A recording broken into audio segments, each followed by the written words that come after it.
Hi masters, for you మీకోసం ఛానల్కి స్వాగతం సుస్వాగతం. మన గురువు గారైన బ్రహ్మశ్రీ పీతామహ పత్రిజీ గారికి మన గురుమాతకు ఆత్మ ప్రణామాలు మాస్టర్స్. ఓకే మాస్టర్స్, ఈరోజు మన ఛానల్కి సీనియర్ పిరుబుడు మాస్టర్ అయిన విజయలక్ష్మి గారు అనకాపల్లి నుంచి వచ్చారు. మేడంను సాధారణంగా ఆహ్వానించుకుందాం. ఈరోజు మేడం ఎంచుకున్న టాపిక్ పౌర్ణమి జ్ఞానం. మేడంకి వెల్కమ్ చెప్దాం. నమస్తే మేడం, వెల్కమ్ మేడం. నమస్తే అండి.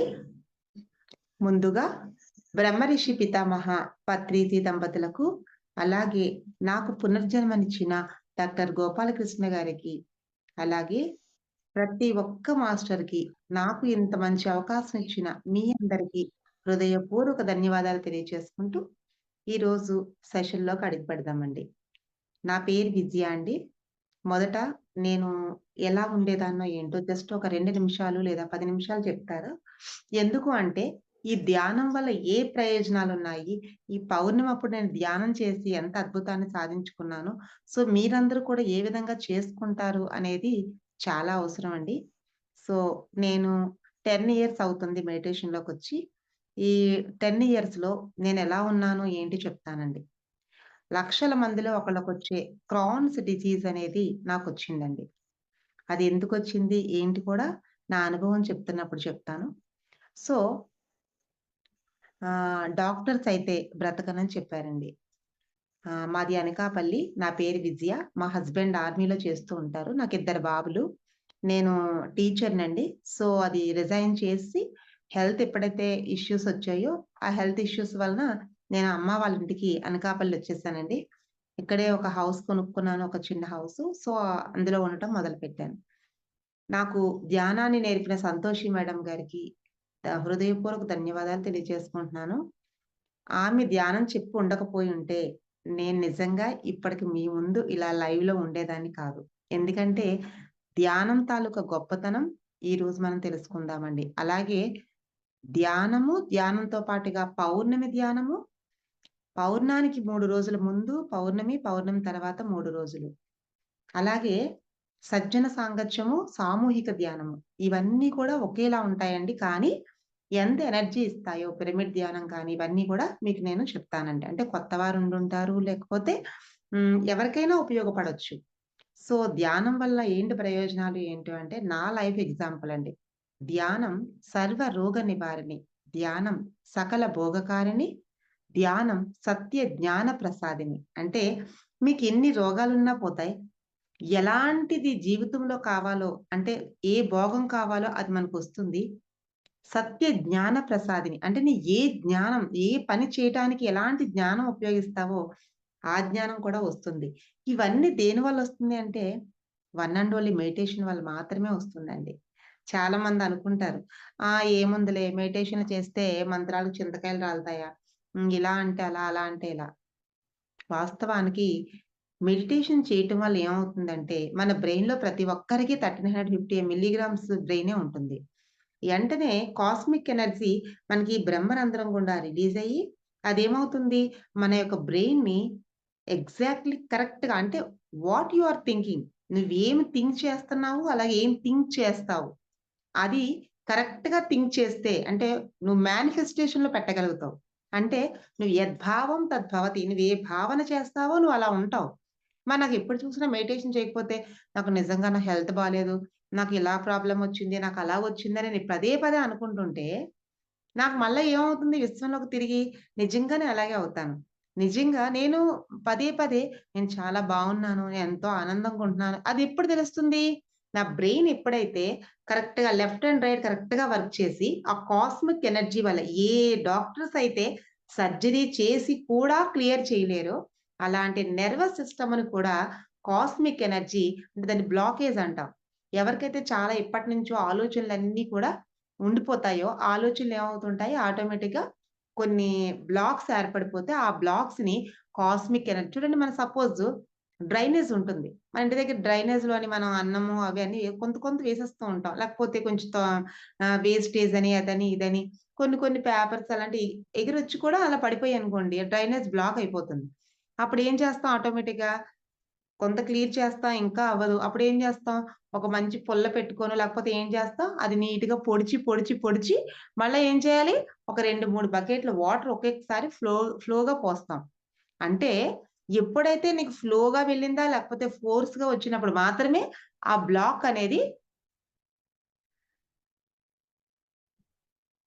ఆ బ్లాక్ అనేది మనకు క్లియర్ అవుతుంది. అలాగే మన బాడీలో కూడా తెలియకుండా చిన్నప్పటి నుంచి చేసిన ఎన్నో రకాల ఆలోచనలు మన అమ్మమ్మలు, తాతయ్యలు సగం సగం మిడిమిడి జ్ఞానంతో ఏం చెప్తుంటారంటే, అలా ఉండకూడదు, ఇలా నవ్వకూడదు, అలా చెయ్యకూడదు, ఆడపిల్ల బయటికి వెళ్ళకూడదు, లేకపోతే ఇది ఉండకూడదు, ఇది తినకూడదు, ఎన్నెన్నో చెప్తూ ఉంటారు. అసలైన మాంసాహారాన్ని తినకూడదనే విషయం చెప్పరు. కానీ కొంచెం కొంచెం జ్ఞానంతో ఏం చెప్తూ ఉంటారంటే, ఇది తింటే నడుము నొప్పొస్తుంది. ఇది తింటే నీకు హెడేక్ వస్తుంది. ఇది అయితే హెయిర్ ఫాల్ అయిపోతుంది. దీని వల్లనే తినకి ఇలా ఈ ప్రాబ్లమ్ వచ్చింది. అవి ఏమీ లేకపోయినా వాళ్ళకి ఏదో ఒకటి అంటే అందులో కొంత సత్యం ఉండొచ్చు. జ్ఞానవంతులు చెప్పేది సత్యం అయ్యుండొచ్చు. కానీ మిడిమిడి జ్ఞానంతో చెప్పేవాళ్ళంతా కూడా అజ్ఞానంతో ఏం చేస్తారు అసంపూర్ణ జ్ఞానం అంటాం. దాంతో ఒకదానికి ఇంకోటి పొడిగించేసి ఆటోమేటిక్‌గా వాళ్ళకి చెప్పేయటం వల్ల అవన్నీ కూడా ఏంటి మనకి 4 టైప్స్ ఆఫ్ మైండ్స్ ఉంటాయి. అంటే కాన్షియస్, సబ్‌కాన్షియస్, అన్‌కాన్షియస్ అట్లా. మనం ఎప్పుడైతే మన చిన్నప్పటి నుంచి విన్నవన్నీ కూడా కన్ఫర్మ్‌గా ఎక్కడో అక్కడ స్టోర్ అయ్యి ఉంటాయి. మనం అనుకుంటాం ఏమి ఉండవు అనుకుంటాం. కాదు. ఆ సమయానికి ఎగ్జామ్ పేపర్‌లో రాయటానికి పిల్లవాడికి ఆన్సర్ గుర్తు రాకపోవచ్చేమో కానీ, రియల్‌గా ఎరుకతో చదివిన ప్రతి పిల్లాడికి ఏదైతే చదివాడో అది కన్ఫర్మ్‌గా గుర్తుంటుంది. ఎవరైతే మెడిటేషన్ చేసి తన బ్రెయిన్‌లో కావాల్సింది మాత్రమే ఉంచుకుంటాడో ఆటోమేటిక్‌గా తన ఎగ్జామ్‌లో టాపర్‌గా వస్తాడు. ఎందుకంటే తనకి ఏది ఎప్పుడు కావాలో అది కరెక్ట్‌గా గుర్తొస్తుంది కాబట్టి. ఉన్నది మనకి ఇన్ టైమ్‌లో గుర్తుకు రావటం లేదు అంటే, వాడి బ్రెయిన్‌లో ఇంకా ఎక్కడో కొన్ని పొరల్లో ఏమవుతుంది ఆటోమేటిక్‌గా ఆ బ్లాకేజ్ అనేది ఏర్పడిపోతుంది. ఇందాక చెప్పాను కదా! వాటర్ ఎళ్ళకపోతే డ్రైనేజ్ మనకు బ్లాక్ అయినట్టుగా. Otherwise nothing. అందరికీ ఒకే విధంగా ఉంటుంది. ప్రతి ఒక్కరికి బ్రెయిన్ ఒకే విధంగా ఉంటుంది. ఐక్యూలేట్స్ ఉంటాయి. బట్ దాని షార్ప్‌ని ఎలా చేసుకుంటామంటే, ఇప్పుడు చెప్పినట్టుగానే మనం ధ్యానం చేసి, ఆ ధ్యానం చేయటం వలన ఇప్పుడు చెప్పినట్టుగా బ్రెయిన్‌కి కాస్మిక్ ఎనర్జీ వెళ్ళి ఆటోమేటిక్‌గా ఆ నర్వ్ సిస్టమ్ ఏదైతే ఉంటుందో అదంతా కూడా నీట్ అండ్ క్లియర్‌గా అవ్వటం వలన, మనం చేసే థాట్స్ 4 టైప్స్ ఉంటాయి. ఫస్ట్ ఎప్పుడు ఎవరైనా సరే ఎలా ఆలోచిస్తామంటే ధ్యానంలోకి రాకముందు, అమ్మో! ఏమైపోతుందో? నేను ఇలా అయితే ఏమవుతుందో? మా అబ్బాయి ఎలా చదువుతాడో? మా అబ్బాయి ఎలా ఉంటాడో? లేకపోతే మా ఆయన గారు డ్యూటీకి ఇలా వచ్చాడేంటో? మా అత్తగారు ఏమంటారో? మా ఆయన గారు ఇలా అంటారేంటో? ఇవన్నీ కూడా మన మనసులో పెట్టుకుంటాం. అవునా కదా? మరి ఇన్ని రకాలు మనం పెట్టుకుంటే అటేమవుతది? ఆటోమేటిక్‌గా నెగెటివ్ థాట్స్ అయిపోతాయి. సో, ఆ నెగెటివ్ థాట్స్ నెమ్మదిగా కొద్ది మెడిటేషన్ చేస్తే కొన్ని రోజులకి ఏమవుతుంది? అవి న్యూట్రల్‌గా మారతాయి. ఆహా! పర్వాలేదులే మెడిటేషన్ చేశాం కదా! మనలోనే భగవంతుడున్నాడు. కాబట్టి మన భగవంతుడికి మనం చెప్పుకుంటే సరిపోతుందిలే అని నెమ్మదిగా చేంజ్ అవుతాం. ఆ తర్వాత ఏమవుతుంది? పాజిటివ్ థాట్స్ ఏదైనా మంచే. మెడిటేషన్‌లో everything is possible in this my world. ప్రతీదీ ప్రపంచంలో అంతా సూపర్‌గా జరుగుతుంది. అదెప్పుడవుతుంది? నీ బ్రెయిన్ కరెక్ట్ అయిన మేనిఫెస్టేషన్ పెట్టినప్పుడు. అదెప్పుడవుతుంది? నువ్వు మెడిటేషన్ చేసి కాస్మిక్ ఎనర్జీకి తీసుకొని నీ బ్రెయిన్‌లో ఉన్న నెర్వ్స్‌ను కరెక్ట్‌గా సెట్ చేసుకున్నప్పుడు. ఉన్న బాడీ పార్ట్స్ అన్నీ తర్వాత విషయం అండి. ఏదున్నా లేకపోయినా బ్రెయిన్ కరెక్ట్‌గా ఉంటే ఆటోమేటిక్‌గా బ్రెయిన్ ఎక్కడుంటుందండి? ఆటోమేటిక్‌గా ఉంటుంది. దానికి ఇంటర్‌లింక్‌గా మనం చేసే కాస్మిక్ ఎనర్జీ ఇమ్మీడియేట్‌లీగా వెళ్ళేది బ్రెయిన్‌కే. సో, అందుకనే నేను మెడిటేషన్ చేసిన తర్వాత నాకెంతో ఆనందం వచ్చిందండి. నేను మెడిటేషన్ చేసిన తర్వాత నాకు ఎన్‌వి వైపు ఎళ్ళలేదండి. నాకిప్పుడు ఈ కౌన్సెలింగ్‌లో ఇప్పుడు నేను స్టేట్ కౌన్సిలర్‌గా ఉన్నానండి. సో, ఇందులో చాలా మంది మాకు ఫారిన్ కంట్రీస్ వాళ్ళు కూడా ఫోను చేసి ఈవెన్ డాక్టర్స్ కూడా ఉన్నారండి. వాళ్ళు కూడా అంటుంటారు. ఏమనంటే, "మెడిటేషన్ చేసినా చాలా పీస్‌ఫుల్‌గా ఉందండి. మెడిటేషన్ చేసిన తర్వాత మాకిలా ఉందండి. నేను మెడిటేషన్ చేస్తే మా అబ్బాయి మారాడండి. మా అమ్మాయి మారిందండి" అంటారు. అంటే అక్కడ మా అబ్బాయి మారటం, మా అమ్మాయి మారటం కాదండి. మనని బట్టే మన తోడు. దీన్నే లైక్ అట్రాక్ట్ లైక్ అంటాం. అంటే నువ్వెలాంటి ఆలోచనలు చేస్తూ ఉంటావో, అలాంటి ఫ్రెండ్స్ మాత్రమే మనకొస్తూ ఉంటారు. సో, ఎప్పుడైతే అలాంటి ఫ్రెండ్స్‌ని మనం లైక్ చేస్తామో చాలా మంది అంటుంటారు. నేను మెడిటేషన్‌కెళ్ళాను కానీ ఏమో నా బ్యాగ్ అక్కడ ఉండిపోయింది. ఏమైందో ఏంటో. నేను ఇద్దరు ముగ్గురి దగ్గర వింటూ ఉండేదాన్ని. ఎప్పుడు కూడా చూడండి ఒక మనకి 7 శరీరాసు, 7 లేయర్స్ కూడా ఉంటాయి. అలాగే 7 ఆరాస్ కూడా ఉంటాయండి. బాగా ఇంకా పేషెంట్ అనుకోండి రేపటి చనిపోతాడనుకోండి. వాడికొక నెగెటివ్ అంటే అది అసల బ్లాక్ కలర్ ఆరా వచ్చేస్తుందనమాట వాళ్ళకి. సో, పత్రిసారి చూడండి గోల్డెన్ ఆరాతో ఎలా చూడండి మనకు భగవంతులు వెనకాల చాలా కనిపిస్తూ ఉంటాయి మీకు. ఇప్పుడు నా వెనకాల కూడా కనిపిస్తుంది కదా! కానీ అది లైటింగ్ అండి. సో, అది లైటింగు. సో, మనకేంటంటే ఒక ఆరా లెవెల్స్ ఉంటాయండి. ఎప్పుడైతే మన ఆరా లెవెల్స్‌ని పెంచుకుంటూ ఉంటామో, మన యొక్క ఇండివిడ్యుయాలిటీ అంటే మన యొక్క మూలాధార, మణిపూరక, స్వాదిష్టాన, అనాహత ఈ ఆజ్ఞా చక్రాలు, విశుద్ధ ఆ లాస్ట్ సహస్రానాకొచ్చేసరికి ఈ చక్రాల్లో క్లియరెన్స్ వల్ల చూడండి మనం 10,000, 10,000, 10,000 ఒక డిపాజిట్ చేస్తూ ఉంటాం. ఎంత చేయాలనుకుంటాం? ఒక 5,00,000 కానీ ఆటోమేటిక్‌గా అంతకన్నా ఎక్కువ చేసామనుకోండి ఏమవుతుంది? చక్కగా ఇంట్రెస్ట్ వస్తుంది, అవొస్తుంది, ఇదొస్తుంది. సో, దాంతో కొన్ని బెనిఫిట్స్ కూడా వస్తూ ఉంటాయి. అలాగే ఈ యొక్క ఫస్ట్ చేస్తున్నప్పుడు 10,000 అనిపిస్తది. ఆ తర్వాత అలా, అలా, అలా పెరుగుతున్న కొద్దీ ఏమవుతుంది? అబ్బా! నా దగ్గర ఇంత అమౌంట్ ఉంది. ఒక రకమైన ఆనందం. అలాగే మన మెడిటేషన్ పెరుగుతున్న కొద్దీ కూడా స్థాయి పెరుగుతున్న కొద్దీ మనకు తెలియకుండానే చైతన్యంతో కనెక్ట్ అయిపోయి, మనం కూడా భగవంతుడిగా మారిపోయి సహస్రార స్థితికి వెళ్ళినప్పుడు ఆటోమేటిక్‌గా వాళ్ళ యొక్క శుద్ధ చైతన్యం ఎలా అయిపోతుందంటే బంగారు వర్ణం అయిపోతుందండి. అది మీకు తెలియకుండానే అయిపోతుంది. అందుకే భగవంతుడి ఫోటోస్ వెనకాల ఇట్లాగ సూర్యుడిలా వెలుగుతూ కనిపిస్తుంది గదా! అది ఆరా అంటాం. ప్రతి మనిషిలోనే ఆరా ఉంటుందండి. ఆ ఆరాని చూడటం చాలా ఈజీ. కాకపోతే ప్రతి ఒక్కరు చూడలేరు. ఎందుకు అంటే కొంత మెడిటేషన్ చేసి, కొంత సాధన చేసిన వాళ్ళు మాత్రమే టెలిపతి ద్వారా లేకపోతే వాళ్ళని చూసిన వెంటనే ఆరా లెవెల్స్ ఎలా ఉన్నాయి. మొదట్లో నేను ఆరా సాధన చేయటానికి జీకే సార్‌నయితే బుర్ర తినేసేదాన్ని. సార్ ఆరా నేను చూద్దాం అనుకుంటున్నా గాని నాకు తెలియట్లేదండి. సార్ అనేవారు, "ఆరా లెవెల్స్ చూడటం పెద్ద కష్టమేం కాదు. కాకపోతే ముందు నీ ఆరాని పెంచుకో" అనేవారు. అవును నిజమే సార్. నేను ఇంకా డాక్టర్స్ చనిపోతానన్నారు కదా! సో, మీరే ఏదో విధంగా చెయ్యాలి సార్ అదని సార్ బుర్ర తినేస్తుండేదాన్ని. సార్ అనేవారు పుస్తకాలు ఇస్తూ ఉండేవారు. చదివేదాన్ని కాదు. ఎన్ని డౌట్స్ అడిగేదాన్నో సార్‌ని. సార్ అలాగా నాకు ఇంచుమించుగా ఒక 3 సంవత్సరాల పాటు నాకలా కౌన్సెలింగ్ ఇస్తూనే ఉండేవారండి. కౌన్సెలింగ్ ఫస్ట్ స్థాయిలో అయితే మీకు అనుభవంలో చెప్తూ నేను ముందుకొచ్చాను. 10 రోజుకి 10 వాంతులు, 10 విరోచనాలు. అలాగే నాకు బ్లడ్ కూడా 4 హెచ్‌బీకొచ్చేసిందండి. తర్వాత నాకు దాంతో పాటుగా యాక్సిడెంట్ అయిందండి. అంటే L4, L5 ల్యాప్స్ అయింది. ప్లస్ షోల్డర్ బోన్ ఒకటి క్రాక్ వచ్చేసింది. అసలు లేవలేని పరిస్థితి. మనుషులు తీసుకెళ్ళేవారు బాత్రూమ్‌కి కూడా. దాంతో టాయిలెట్ పోసుకునే ప్లేస్‌లో ఫిస్టులా అని ఫార్మ్ అయిపోయిందండి. అంటే చీము రక్తం కారుతుంది. అసలు కూర్చోలేను. దీనికి తోడండి పేగులంతా దాన్నే క్రాన్స్ డిసీజ్ అంటాం. పేగులంతా పాడైపోవడం, మైగ్రేన్ హెడేక్, ఏంటి ఆర్థరైటిస్ ఇవెన్నో ఇంక దెయ్యాలు కూడా పడిపోతూ ఉండేవి నాకు. నిజమే కదా! దెయ్యాలవి ఉంటాయా? సో, చాలా క్లాసెస్‌లో చెప్తూ ఉంటాము. దెయ్యం అనేది ఉండదండి. దెయ్యం అంటే ఏంటి? ఒక అభూత కల్పన. నీకేదైతే తెలీదో ఆ అసంపూర్ణ జ్ఞానాన్ని నువ్వేంటమ్మో రాత్రిపూట చూసి, ఆ! నిజమే చెట్టు ఊగింది, నిజమే చెయ్యి ఊగింది అంటాం. మనం ఎప్పుడైతే అలా అంటూ ఉంటామో ఆటోమేటిక్‌గా ఏమవుతుంది ఆహ్, మనకి తెలియకుండానే కొన్ని రకాల నెగెటివ్ ఎనర్జీస్ వస్తూ ఉంటాయి.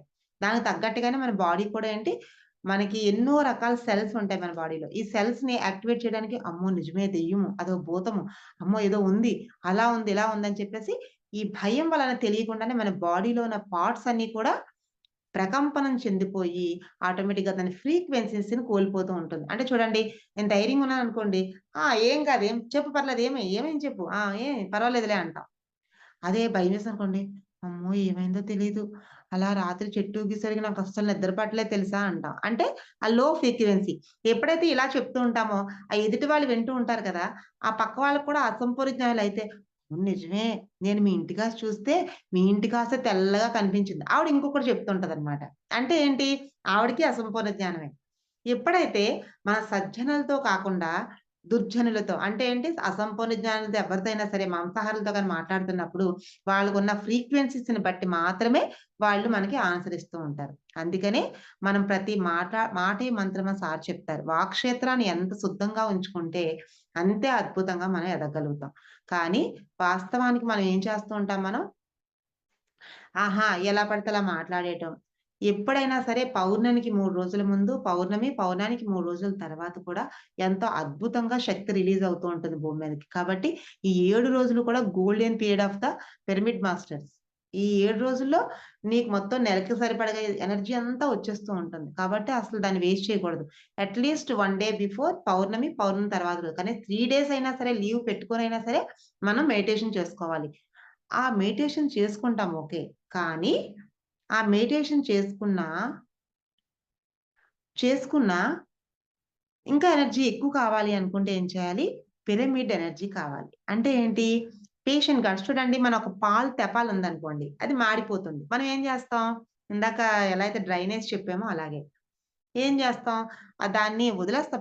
పడేయం కదా! దాన్ని అయ్యో! ఈసారి నుంచి ఎరుకుతో మనం ఉండాలి. పాలు పెట్టినప్పుడు జాగ్రత్తగా ఉండాలి అనుకుంటాం కానీ, దాన్ని గీచి, గీచి, గీచి ఏం చేస్తాం? తోమేస్తాం దాన్ని. తోమి దాన్ని మళ్ళా ఎగైన్ ఏం చేస్తాము? తోమిన దాన్ని మళ్ళీ ఇంకొకసారి సోప్ పెడతాము. ఇంకొకసారి అంటే ఒక 3, 4 టైమ్స్ ఒక హాఫ్ అన్ అవర్ తోమి మళ్ళీ దాన్ని అగైన్ యూజ్ చేస్తాం. అలాగే మనము ఏదైతే బాడీలో ఉండే పార్ట్స్‌కి ఎప్పటినుంచో ఇవ్వటం వల్ల బ్లాకేజ్ ఏర్పడిపోయి, ఆ ముడుకుల నొప్పులు, కీళ్ళ నొప్పులు లేదంటే ఇంకేదో, ఇంకేదో ఏర్పడిపోతుంది. మరి మీరనుకోవచ్చు, అదేంటి మేడం అందరికీ అవుతుందా అంటే, మస్ట్ అండ్ షుడ్ అందరికీ అవుతుందండి. ఎందుకంటే, ఈ భూప్రపంచం మీద ఏ ఒక్కరి డీఎన్ఏ ఒకలా ఉండదు. ఏ ఒక్కరి ఆలోచన విధానం కూడా ఒకలా ఉండదు. అంటే, ఏ మనుషులైతే ఒకే విధంగా ఎలా అయితే ఆలోచించమో, అలాగే ఎవరైతే డీఎన్ఏ ఒకే విధంగా ఉండదో, అలాగే మన శరీరం మీదకొచ్చే డిసీజెస్ కూడా ఎప్పుడు ఒకళ్ళకి ఒకే విధంగా ఉండవు. చూసుకోండి. కాబట్టి ఒకళ్ళకి క్యాన్సర్, ఒకళ్ళకి క్రాన్స్, ఒకళ్ళకి అల్సరేటివ్ కొలైటిస్, ఒకళ్ళకి థైరాయిడ్, ఒకళ్ళకి బీపీ, ఒకళ్ళకి హెర్నియా, ఒకళ్ళకి షుగర్, ఒకళ్ళకి సంథింగ్ సంథింగ్. అంటే ఏంటి? ఒకళ్ళకి బ్లడ్ షుగర్, ఒకళ్ళకి హెర్నియా, ఒకళ్ళకి ఫైల్స్, ఒకళ్ళకి ఫిషర్, ఒకళ్ళకి ఫిస్టులా ఇలా ఎన్నో రకాలొస్తున్నాయి. అంటే అర్థం ఏంటంటే, ఒక్కొక్కడి ఆలోచన విధానం అలా ఉంటే, ఆ విధంగా ఆలోచిస్తూ ఉంటాం. ఆ విధంగా వస్తూ ఉంటుంది. అంతే తప్ప బై బార్న్ ప్రతి మనిషి కూడా ఎక్కడో 0.0001 పేషెంట్ మాత్రమే గత జన్మ తాలూకా ఏదో కర్మల వలనో, సంచిత కర్మల వలనో, లేకపోతే ఇంకేదో కర్మల వలన డిఫాల్ట్‌గా పుడతారే తప్ప, ఏ ఒక్క వ్యక్తి కూడా ఎప్పుడు కూడా అద్భుతంగానే ఉంటాదండి. ఆ యొక్క మేనిఫెస్టేషన్ అంటే మనం ఎప్పుడైతే పుట్టినప్పటి నుంచి కరెక్ట్‌గా గాని మేనిఫెస్టేషన్‌లోనే ఉంటే, అంటే జ్ఞానంతోనే ఉంటే, మనకి ఎలాంటి రుగ్మతలు రావు. కానీ మనకు ఆ విషయం తెలీదు. మనం ఏం ఆలోచించినా పర్వాలేదు. ఏదోటి ఆలోచించాం కదా! పర్వాలేదులే. ఇప్పుడుకున్న ఈ కాళ్ళు నొప్పులు తగ్గితే అప్పుడు చూడొచ్చు. ఈవిడేమో శాకాహారాలు చేయమంటది. నేనెలా ఎళ్తాను ముడుకుల నొప్పి ఇలా ఉంటే అంటారు. యాక్చువల్‌గా ముడుకుల నొప్పులు ఎందుకొస్తాయనేది మీకు తెలిస్తే అంటే వెళ్ళవలసిన చోటికి వెళ్ళకపోవటం వలన యాక్చువల్లీ ముడుకుల నొప్పులొస్తుంది. ఆ విషయం మీకు తెలియకుండా మేము శాకాహారాలకెళ్ళమని చెప్తే, ఏంటో నేను సేమ్ అలాగే అనేదాన్ని. సార్ అంటూ ఉండేవారు. అమ్మ నువ్వు పాటలు పాడంటే, ఊరుకోండి సార్ నేనేం పాటలు పాడతాను అసలు లేవలేని పరిస్థితి. నువ్వు కోలాటం నేర్చుకోమంటే, ఎందుకు సార్ నేనిప్పుడసలు ఏం చేయలేకపోతున్నాను, నడవలేకపోతున్నాను, లేవలేకపోతున్నాను. అంటే ఏంటి? మనలో బ్లాక్స్ కరగాలి అంటే, మాకు చిన్నప్పుడు నాన్నగారు ఏం చెప్పారంటే, మా కన్న డాన్స్ చాలా ఏస్తుంది. డాన్స్ జాయిన్ చేస్తానంటే, మా అమ్మమ్మ వాళ్ళు ఆడపిల్లకి డాన్స్ నేర్పిస్తావా? ఈదిలోకి పంపిస్తావా? అలా ఇలా అని చెప్పేసి ఉంచేశారు. నాకు డాన్స్ చేయాలని కోరిక. కానీ అది ఎక్కడ ఉండిపోయింది? ఎక్కడో నా యొక్క సబ్‌కాన్షియస్ మైండ్‌లో అలా స్టోర్ అయ్యి ఉండిపోతుంది. కానీ ఏజొచ్చిన తర్వాత ఏంటి? నేను టీచర్‌ని కదా! పలానా వాళ్ళ కోడలిని కదా! లేకపోతే నేనొక ఆర్మీ వాళ్ళ కమాండింగ్ ఆఫీసర్ తాలూకా వైఫ్‌ని కదా! కాబట్టి నేను చాలా స్ట్రిక్ట్‌గా ఉండాలి. చాలా నీట్‌గా ఉండాలి. ఆళ్ళ కోడలంటే అంత డిగ్నిఫైడ్‌గా ఉండాలి. ఇలా ఎన్నో అపోహలతో ఏం చేస్తాను నేను, ఆటోమేటిక్‌గా నాకు ఏమైనా పాట పాడినప్పుడు డాన్స్ చేయాలనిపించినా, లేకపోతే నిజంగా పాట పాడాలనిపించినా, ఏం చేయకుండా నాలో నేను దాచుకోవటం వల్ల ఏమవుతుంది, అదొక బ్లాక్ ఏర్పడిపోతుంది. సో, దీన్నేమంటారు? ఎన్ని బ్లాకేజెస్ వచ్చేస్తూ ఉంటాయి. తెలియకుండానే. అజ్ఞానంతో కొన్ని బ్లాకేజ్‌లు, పక్క వాళ్ళ మాటలతో కొన్ని బ్లాకేజ్‌లు, వాళ్ళయన్నీ వినటం వల్ల కొన్ని కర్మలు అంటగట్టుకుంటాం. ఇవన్నీ పోవాలంటే శ్రీకృష్ణ భగవానుడు చెప్పినట్టుగా ధ్యానాగ్ని దగ్ధ కర్మాణం. ధ్యానం చేయటం వల్ల వచ్చేది జ్ఞానం. జ్ఞానాగ్ని దగ్ధ కర్మాణం గుర్తుపెట్టుకోండి. ధ్యానం చేస్తే వచ్చేది జ్ఞానం. జ్ఞానం వల్ల వచ్చేది మనకి ఆ కర్మలు దగ్ధమవుతాయనుకుంటే, మనం చేయవలసింది again and again, again and again ధ్యానం. ఇంత గొప్ప ధ్యానం మనం గంటలు, గంటలు చేస్తే ఇందాక చెప్పాను కదా! ఎలా అయితే మన బ్లాక్స్ ఉంటాయి. ఎంత పెద్ద రుగ్మతుంటే అన్ని ఎక్కువ గంటలు చేస్తాం. 6 గంటలు, 8 గంటలు నేనైతే 10 గంటలు, 12 గంటలు ఎందుకంటే ఏం ఉండేది కాదు. ఆ 2/2 పిరమిడ్ పెట్టుకునేదాన్ని దాని కిందే వాటర్ సార్ చెప్పేవారు. GK sir. ఏమని? దాని కిందే మెడిసిన్, దాని కిందే ఫ్రూట్ లేదా దాని కింద కొంచెం 1, 2 ఇడ్లీ పెట్టుకుంటే ఏం తింటాం, ఏం బావుందని ఎప్పుడు చూసినా మాత్రలు, మాత్రలు ఆ మెడిసిన్ మింగి, మింగి, మింగి అనుకునేదాన్ని. సార్ ఏమనేవారంటే, "నువ్వు ముందు పుస్తకాలు చదవాలి." ఫస్ట్ నా లైఫ్‌ని మార్చింది ఆరిష్ ఎడ్వర్డ్ గారండి. అంటే నాలో ఉన్న ఎన్నో రకాల కామ, క్రోధ, లోభ, మోహ, మదమాశ్చర్యాలు నాలో ఇలా ఉండిపోయాయా అంటే నాకు ఎన్నో కోరికలున్నాయి. ఎంతో లోభం ఉంది. ఎంతో అహంకారం ఉంది. సో, ఇవన్నిటిని తగ్గించుకోవాలనే విషయం నాకు ఆ జీకే సార్ తాలూకు కౌన్సెలింగ్‌లోనే తెలిసింది. సో, అలా ఒక్కొక్క మనిషి ఆలోచన విధానం మార్చుకొని, ఆ శరీరం మీద ఉన్న రుగ్మత పోవాలి. ఆలోచన మార్చుకున్న వెంటనే పోతుందా? పోదు కదా! ఎందుకంటే ఎప్పటినుంచో ఎనర్జీ లాస్ అయిపోతుంటే, నేను అప్పులు చేస్తే నాకు 10,00,000 అప్పులయిపోయాయి. ఒకేసారి తీర్చేయగలనా నేను? నెలకి రూ. 10,000, రూ. 20,000 మళ్ళీ స్టోర్ చేసి నేను ఒక్కొక్కళ్ళకి అప్పు తీర్చుకుంటూ రావాలి. లేదు, నాకు పెద్ద జాబొచ్చి రూ. 1,00,000 జాబొచ్చిందనుకోండి, వెంటనే 10 నెలల్లో తీర్చేస్తాను. అదనమాట ఇక్కడ విషయం.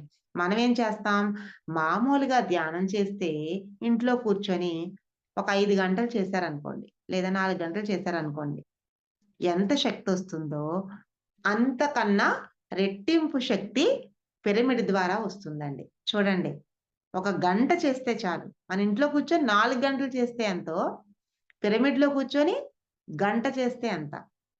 చూడండి ఎంత అద్భుతమో. అంతకన్నా అద్భుతం ఏంటో తెలుసా? సామూహిక ధ్యానం. అంటే ఏంటి? చూడండి, మనం ఒక్కరు ఒక గంట చేశామనుకోండి, ఆటోమేటిక్‌గా కొంత ఎనర్జీ రిలీజ్ అవుతది. కాకుండా 100 మంది కూర్చొని ఒక పిరమిడ్‌లో 100 మంది కలిపి ఒకేసారి చేసామని అందుకే మన పత్రి సార్ ఏంటి, మహిళా ధ్యాన మహాచక్రం, ఇయన్నీ ధ్యాన మహాచక్రం, లేదా మౌన యాగాలు ఇవన్నీ పెట్టి సార్ ఎందుకంటే అందరిలో ధ్యానం చేపించడం ఎందుకంటే, అన్ని గంటల ధ్యానం ఒకేసారి ఎనర్జీ పడి ఇమ్మీడియేట్‌లీగా ఆస్ట్రల్ సర్జరీస్ అంటాం. అంటే మన బాడీలో ఎక్కడెక్కడ ఏవైతే ఉంటాయో, కొంతమందికి గుండెకి ప్రాబ్లమ్ ఉంటుంది. కొంతమందికి కిడ్నీ, కొంతమందికి లివర్, అవన్నీ ఆస్ట్రల్ సర్జరీస్ జరిగిపోయి వాళ్ళకి ఇమ్మీడియేట్‌గా బయటకి ఎలా అయితే మనం చేస్తూ ఉంటాం డాక్టర్స్ హాస్పిటల్‌కి చేస్తూ ఉంటారో, అలాగే యాజ్ ఇట్ ఈస్‌గా మనకు అద్భుతంగా అయిపోతామండి మనం. మరి ఎలా చేస్తాము అంటే, అది ఎప్పుడు ఎనర్జీ ఎక్కువ క్రియేట్ అవుతుంది అంటే, మనం ధ్యానం చెయ్యాలి. పిరమిడ్‌లో ధ్యానం ఇంకా మూడింతలు శక్తివంతమైందనుకుంటే, సామూహిక ధ్యానం అంతకన్నా 3 రెట్లు ఎక్కువనుకుంటే, పౌర్ణమి ధ్యానం అంతకన్నా 3 రెట్లు ఎక్కువండి చూసుకోండి. అంటే మనం ఒక 10 గంటలు ఎంత ధ్యానం చేస్తామో, పౌర్ణమి రోజు ఒక గంట ధ్యానం చేస్తే అంత అద్భుతమైన రిజల్ట్. అందుకనే పౌర్ణాన్ని మనం అస్సలు వేస్ట్ చేసుకోకూడదు. అసలైన కాన్సెప్ట్ ఇదండి. పౌర్ణమి ధ్యానం. పౌర్ణమి అంటే ఏంటంటే, మనకి భూమి నుండి, చంద్రుడి నుంచి అనంతమైన శక్తి రిలీజ్ అవుతూ ఉంటది మనకి. దాని వల్లనే ఆ ఎనర్జీస్ తీసుకోవటం వల్ల మన శరీరానికి కాస్మిక్ ఎనర్జీ ఎక్కువ రిలీజ్ అయ్యి, మన బాడీలో హీలింగ్స్ ఎక్కువ అవుతూ ఉంటాయి. చూడండి, నా దగ్గర ఒక 10,00,000 ఉందనుకోండి. ఇమ్మీడియేట్‌లీగా ఏం చేస్తాను, అద్భుతంగా ఒక రూ. 1,00,000 బట్టలు కొనుక్కుంటాను. ఒక రూ. 1,00,000 సామాన్లు కొంటాను. ఒక రూ. 1,00,000 పెట్టి షాపింగ్ చేసుకుంటాను. ఇంటికి కావాల్సినవి కొనుక్కుంటాను. అదే నా దగ్గర 10,000 ఉన్నాయనుకోండి, నేనేం చేస్తాను, అందులోనే 500 పెట్టి శారీ కొనాలి. 500 పెట్టి సామాన్లు కొనాలి. అంటే చాలా తక్కువ కొంటాను. అంటే చూడండి రెండిటికి తేడా చూసారా? ఇక్కడ 10,000 అనేది మన ఇంట్లో కూర్చొని ఒక గంట ధ్యానం చేస్తే, 10,00,000 అనేది 100 మందిలో కూర్చొని, పిరమిడ్‌లో కూర్చొని పౌర్ణ ధ్యానం, ఒక మహాయాగం లేదంటే యజ్ఞం చేస్తే. అంటే చూడండి పత్రి సార్ అందుకే ఈ ధ్యాన మహాచక్రాలు ఇవన్నీ కూడా పెట్టారండి. సో, మనం ఇలా ఎప్పుడైతే పౌర్ణమి ధ్యానం అప్పుడు, మనం పౌర్ణానికి 3 రోజుల ముందు, పౌర్ణమి, అలాగే పౌర్ణమి తర్వాత 3 రోజులు. ఇలా 7 రోజుల్ని మనం సద్వినియోగం చేసుకోవటం వలన, మనకి నెలకి కావాల్సిందంతా కూడా సరిపోతుందండి. ఇదే కాకుండా, మనం ఇంకా పౌర్ణమి అప్పుడు పిరమిడ్స్‌కి వెళ్లి, అక్కడ ఉండిపోయి కొంతమందికైతే బాగా ఇల్‌నెస్ ఉందనుకోండి, మేమే చెప్తూ ఉంటాం. కట్టాల పిరమిడ్‌కి వెళ్ళిపోండి 40 డేస్ ఉండండి. విశ్వకాంతి పిరమిడ్‌కెళ్ళండి 40 డేస్ ఉండండి. ఎందుకంటే నేను కూడా అదే విధంగా విశ్వకాంతి పిరమిడ్‌కి ఎన్ని పౌర్ణములెళ్ళానో నాకే తెలీదండి. ప్రతి పౌర్ణమికి సార్ ఏదో క్లాస్ చెప్తూ ఉంటే అక్కడి నుంచి రిలీజ్ అవుతూ ఉండేదాన్ని. ఆ భయం ఎంత భయం ఉండేదంటే రాత్రి 6 అయితే అసలు బయటికి వెళ్ళేదాన్ని కాదు. దాన్ని 'ముముక్షువు 4 శత్రువులు' అనే పుస్తకంలో రాశారు సారు. అంటే భయము, అతీంద్రియ శక్తులు. అంటే నాకు ఏదో అయిపోతుందేమో, అసలు నాలోనే భగవంతుడున్నాడు అనుకున్నప్పుడు, నేనే భగవత్ స్వరూపము, తత్వమసి, అహం బ్రహ్మాస్మి, సర్వం కల్విదం బ్రహ్మ, అంతా నేనై ఉన్నానని మనకు తెలిసినప్పుడు, మనం దేనికి భయపడతాం?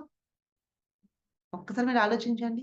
సో, నేను కూడా అవేమీ తెలియక అజ్ఞానంలోని అహంకారంతో ఉన్నప్పుడు సార్ ఒక్కొక్క పాయింట్ ఎప్పుడు చెప్పేవారండి, పౌర్ణమి టైముల్లో నైట్ పూట సార్ మాకెక్కువ క్లాసులు చెప్తూ ఉండేవారండి. కౌన్సెలింగ్‌లు ఇస్తూ ఉండేవారు. ఎందుకంటే, అప్పుడు హాస్టల్ మాస్టర్స్ భూమికి దిగి వచ్చి మనకి ఆ కనెక్టివిటీగా ఏంటి సిల్వర్ కార్డ్‌తో మనకి ధ్యానం చేస్తున్నప్పుడు ఎన్నో లక్షల మెసేజ్‌లు మనకిస్తారండి. మనం కరెక్ట్‌గా తెలుసుకోలేము. కరెక్ట్‌గా తెలుసుకుంటే మెసెంజర్, ఏంజెల్స్ అంటాం గదా! దెయ్యాలు, భూతాలు కాదండి. దెయ్యం, భూతం అంటే ఏంటో తెలుసా? చాలా మనకి ఒక రూపాయన్నమాట. అది నెగెటివ్ ఎనర్జీ. ఉంటాయి. ఆత్మలనేవి ఉంటాయి. నెగెటివ్ సోల్స్ అనేవి ఉంటాయి. ఇక్కడ తిరుగుతాయని. కానీ మనం టచ్ చేయలేవండి. నిజంగా టచ్ చేయలేము మనల్నది. ఎందుకు టచ్ చేయలేము అంటే, మన ఎనర్జీ మెడిటేషన్ చేయటం వలన మనం భగవంతులుగా గుడిలోకి దెయ్యాలు ఎళ్ళగలుగుతాయేంటి? సో, మరి మనలోనే దేహమే దేవాలయం అని తెలిసిన తర్వాత, మనం మెడిటేషన్ చేస్తే మనలో ఉన్న శివుడు మనం మేలుకొలిపిన తర్వాత, మళ్ళా మనం ఇంకొక ఎక్కడో ఎళ్లి ఎక్కడికో చేసామంటే ఇంక అర్థమేముందక్కడ? అలాగని నేను పూజలు, వ్రతాలు వద్దని చెప్పను. ఎందుకంటే వాటి విరుద్ధం కాదు. ఒక పూజ చేశామంటే అక్కడ అద్భుతంగా ఒక దీపం వెలిగించామంటే ఆ! ఇంట్లో అంతా పాజిటివ్ ఎనర్జీ ఉంటుందని. అలా అని మన సంస్కృతిని, సాంప్రదాయాల్ని వాటిని విమర్శించను నేను. కానీ అది ఎంతవరకు అంటే నేను అసలు మొదట్లో అయితే కొన్ని పూజలు చేసేదాన్ని. అలా నెమ్మది నెమ్మదిగా అలా వదిలేసానింక. ఎందుకంటే మనకనిపిస్తది ఏముంది ఆ పూజల్లోని చేస్తే అబ్బా! ఎంత అలసిపోయింది చేసే బదులు హాయిగా ఒక గంట మెడిటేషన్ ఇలా కూర్చున్నామనుకోండి రిలాక్స్‌గా భగవంతుడిని అలా చూస్తూ, ఆహా! వెంకటేశ్వర, ఆహా! శివ నువ్వు మెడిటేషన్‌లో ఉన్నావా? అద్భుతంగా, హాయిగా నీతో పాటుగా నేను మెడిటేషన్ చేస్తున్నాను. అద్భుతం. ఏ లోకంలో ఉన్నానో హాయిగా మాకు ఎనర్జీనిస్తున్నావు. ఎంతో అద్భుతం కదా! నా ప్రతి ఒక్క చైతన్యాన్ని నీ చైతన్యంతో కలుపుకుంటున్నావా తండ్రి. ప్రతి సెల్‌ని యాక్టివేట్ చేస్తున్నావా తండ్రి. మనం ఎప్పుడైతే ఇలా అనుకుంటామో ఆటోమేటిక్‌గా ఏమవుతుందండి, మనకి సెల్ అనేది యాక్టివేషన్ అయిపోతుంది. అది ఎప్పుడు? మామూలు రోజుల కన్నా పౌర్ణమి రోజుల్లో high energy, cosmic energy release అవుతది కాబట్టి, ఆటోమేటిక్‌గా మనకి పౌర్ణమి ఒక రోజు ముందు లేదా పౌర్ణమి తర్వాత 3 రోజులు లేని పక్షంలో ఇంకా పెద్ద పేషెంట్‌గా పెద్ద పెద్ద ప్రాబ్లమ్స్ ఉన్నవాళ్ళు పౌర్ణానికి 3 రోజుల ముందు లేదా ఇంకా మంచిదంటే పౌర్ణానికి 5 రోజుల ముందు కూడా వెళ్లి పౌర్ణమి తర్వాత 5 రోజులు ఉంటే వాళ్ళకి తొందరగా హీలింగ్స్ వస్తాయండి. ఇలా ఎన్నో కొన్ని వందల కేసులు చూసాం మేము. చూడండి ఇప్పుడు కౌన్సెలింగ్ ఇచ్చే వాళ్ళలో ఈవెన్ నేనున్నాను. నేనే ఈ పౌర్ణమి ధ్యానం చేసి విశ్వకాంతి పిరమిడ్ మాట మాటికి వెళ్ళిపోతూ ఉండేదాన్నండి. ఎందుకంటే పౌర్ణానికి ముందు వారం రోజుల ముందు వెళ్ళిపోయేదాన్ని. ఆ ఎనర్జీ అంతా తీసుకొని మళ్ళీ పౌర్ణానికి ఒక 3, 4 రోజుల తర్వాత అట్‌లీస్ట్ ఒక 10 డేస్ ఉండి వస్తూ ఉండేదాన్ని. ఫస్ట్‌లో అయితే 40 డేస్ అలా ఉన్నాను. ఎందుకంటే బాగా హెల్త్ ఇష్యూస్ వల్ల. ఎనర్జీ లేకపోతే ఆ బాడీ అంతా హీలింగ్ అవ్వదని. నేను నమ్మేదాన్ని కాదు ఫస్ట్‌లో. మెడిటేషన్ అంటే ఎందుకంటే ఇంక డాక్టర్స్ చచ్చిపోతానన్నాను కాబట్టి ఇంక ఏ దిక్కు లేకపోతే ఏమంటాము, దేవుడే దిక్కన్నట్టుగా ఈ పిరమిడ్ ధ్యానం ఏదో ఒకటి బతికిస్తది అది ఇది అని అందరూ అన్నారు కాబట్టి వచ్చాను తప్ప, నాకు నమ్మకం అయితే ఉంది కాదు. కానీ తర్వాత కొంత ఎప్పుడైతే ఇన్ని వామిటింగ్స్ అయిపోయేవి, ఇన్ని మోషన్స్ అయిపోయేవి అలా నెమ్మదిగా తగ్గి, నాకు ఆ ఫిస్టులా అనేది ఆటోమేటిక్‌గా రక్తం అది ఆ చీము గడ్డ కట్టడం అయన్నీ ఆ గడ్డది పోయిన తర్వాత అప్పుడు నాకు అనిపించింది. సార్ నాకిలా తగ్గిపోయిందండి అంటే, తగ్గిపోవడం కాదు అది హీలింగ్ అవ్వడం అంటాము. సో, అని చెప్పేసి వెంటనే పేపర్‌లో అది ఏయించారు జీకే సార్ అయితే. 1 మినిట్.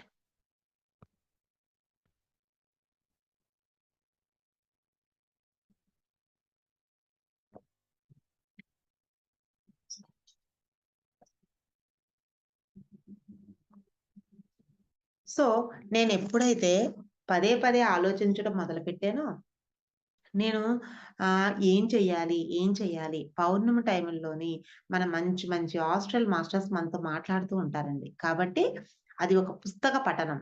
మౌనంగా ఉంటూ, మౌనం చేస్తూ, మనకి అంతర్ముఖ ప్రయాణం చేయాలండి. అంటే ఏంటంటే, చూడండి లలిత సహస్రనామంలో ఉంటుంది. అంతర్ముఖ సుదుర్లభః బహిర్ముఖ సమారాధ్య అంటే ఏంటి? నువ్వెప్పుడైతే నీలో ఉన్న భగవంతుడు నువ్వు అంతర్ముఖంగా చూసుకుంటావో, అంటే కూర్చొని ఓం నమః శివాయ అని నువ్వు అనుకుంటూ చూస్తావు. కొంత టైం అయిన తర్వాత నీ శ్వాసను గమనిస్తే అది దీర్ఘ శ్వాస అయిపోయి, అసలా ఓం నమః శివాయ అనే సంగతి మర్చిపోయి, నీకు నువ్వుగానే శివుడయిపోతావు. అంటే ఏంటి? ఆ యొక్క మూడవ కన్ను నీకు తెరుచుకుంటుంది. ఎప్పుడైతే నువ్వే శివుడయిపోయావో, అప్పుడు ఆటోమేటిక్‌గా హై ఎనర్జీ రిలీజ్ అవుతుంది. అప్పుడు పౌర్ణమి టైంలోని అలా చేస్తున్నప్పుడు ఒక గంట మెడిటేషన్ చేసి, ఒక గంట బుద్ధిని వికసింపచేసుకోవటానికి మంచి గొప్ప వాళ్ళ తాలూకా అనుభవాలతో కూడుకున్న పుస్తకాన్ని చదువుతూ ఉండాలండి. ఎప్పుడైతే మనం అలా చదువుతామో, మనకి తెలియకుండానే పౌర్ణమి రోజుల్లోని ఇంటర్ గేలక్సీ అంటాం. అంటే ఉన్నత లోక వాసులు ఎవరైతే ఉంటారో, వాళ్ళు మనతో డైరెక్ట్‌గా మాట్లాడలేక అంటే మన స్థాయి కాదు కాబట్టి. మనం ఆ స్థాయికి ఎదిగామనుకోండి, పత్రి సార్ స్థాయి, జీకే సార్ స్థాయి, వంశీ గారి స్థాయి, ఆ స్థాయికి ఎదిగినప్పుడు వాళ్ళు డైరెక్ట్ మాట్లాడుతూ ఉంటారు. మనం ఆ స్థాయికి ఎదగలేదు గదా! సో, మనం ఇంకా 1-10థ్ క్లాస్ లోపే ఉంటాం. పీహెచ్‌డీ స్థాయికి వెళ్ళినప్పుడు మనతో గ్యారంటీగా మాట్లాడతారు వాళ్ళు. అలా మాట్లాడడానికి ట్రై చేస్తున్నప్పుడు ఎలా మాట్లాడతారు వాళ్ళిప్పుడు? పుస్తక రూపంలో మాట్లాడతారండి. ఏదో ఒక రూపంలో మనకి ఆ యొక్క పుస్తకంలోని అనుభవాన్ని చూపిస్తారనమాట. మనకెప్పుడైతే మనకు ఆ పుస్తకంలో అనుభవం వస్తుందో మనం ఏమనుకుంటాం? అబ్బా! నాకు నిజంగా భయం కదా! ఈ భయంకి సంబంధించి వెంటనే మూసేస్తాం. కాదు. ఆ భయాన్ని ఎలా అయితే మనం తొలగించుకోవడానికి ఆ మార్గాన్ని చూపించడానికి వాళ్ళు చూస్తూ ఉంటారు. చూడండి. మన చిన్న పిల్లల్లో ఏం చేస్తాం? సైకిల్ తొక్కుతూ ఉంటారు. పడిపోతూ ఉంటారు. వెంటనే అమ్మ అంటదనమాట. మళ్ళీ ఇంకోసారి తొక్కురానంటావు. అమ్మ నేను తొక్కను. నేను భయమేస్తుంది. నేను పడిపోతాం అంటాం. అంటే ఏంటి? మనలో ఉన్న భయాన్ని తీయడానికి ఎగైన్ అండ్ ఎగైన్ మనం పట్టుకుంటాము. వాళ్ళకి హెల్ప్ చేస్తాము. వాళ్ళ ధైర్యాన్ని నింపుతాం. అలాగే హాస్టల్ మాస్టర్స్ కూడా మనకి ఏదో ఒక విధంగా మన దగ్గరకొచ్చి అంటారు గదా! దత్తాత్రేయుడికి 27 మంది హ్మ్, గురువులని. అంటే ఏంటి పిల్లి, కుక్క, మేక అన్నీ గురువులే. ఏమి లేక అక్కడ నిజంగా హ్మ్, ఎవరి తాలూకా జన్మ తాలూకా రహస్యాన్ని బట్టి, వాళ్ళ యొక్క చైతన్యాన్ని బట్టి అన్ని లక్షల జన్మలు తీసుకున్న తర్వాత మనిషి జన్మ, మనిషి జన్మ తర్వాత అందులో కూడా ఎన్నో జన్మ ఎంతో పుణ్యం ఉంటేనే గాని మనం డైరెక్ట్‌గా రాలేమండి. ఈ ఏదైతే మనకి ప్రాబ్లమ్స్ ఉన్నాయి, ఇవన్నీ ఉన్నాయంటే మనం అనుకుంటాం. ఆహా! ఇప్పుడు ధ్యానం చేశాను కదా! నాకు ఆఖరి జన్మ అయిపోతుంది కదా! అంటే నథింగ్ అండి. ఇది ఏంటంటే బుద్ధుడు లాంటి వాడికే 18 జన్మల క్రితం ఒక ఋషి వచ్చి చెప్పాడట. నువ్వు